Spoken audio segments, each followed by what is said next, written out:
Après le repas que Jésus vient de partager avec ses disciples, il est arrêté au jardin des Oliviers pour être conduit au palais de Caïphe. Il arrive par ce grand escalier et il va être interrogé par le grand prêtre. Le grand prêtre a le droit d'emprisonner, il a le droit de condamner, il a le droit de châtier, mais pas de mettre à mort. Après son interrogatoire, Jésus est conduit à la prison du palais. Les condamnés étaient attachés par des cordes aux mains et leurs pieds étaient mis dans des trous faits dans la pierre, comme des menottes de pied. Les condamnés étaient ainsi maintenus pendant plusieurs heures et les gardes pouvaient passer derrière eux pour leur donner des coups de bâton.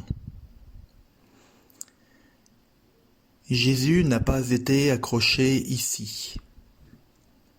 La prison du Christ était une citerne. En effet, la citerne était réservée pour les condamnés les plus dangereux. On va emmener Jésus jusqu'à cette citerne, lui passer des cordes sous les bras et le descendre ainsi jusqu'au fond de celle-ci. Il va y passer toute une nuit. Le Seigneur vient toujours se mettre à l'endroit du plus méprisé, au plus profond. C'est un inversement de valeurs que Jésus vient nous enseigner ici.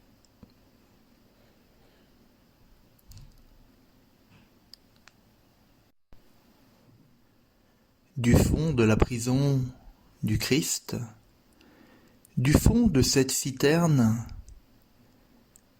nous allons écouter le psaume 88. Et nous allons essayer de nous mettre dans les sentiments qui étaient dans le cœur de Jésus au moment où il était dans cette citerne.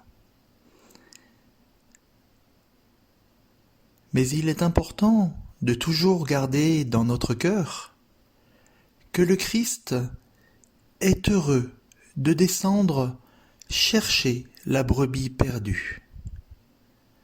Il vit son agonie, il vit une terrible solitude, il vient traverser chacune de nos souffrances, mais il est heureux d'aller chercher cette brebis perdue que nous sommes, la perle précieuse qui est tout au fond de nous.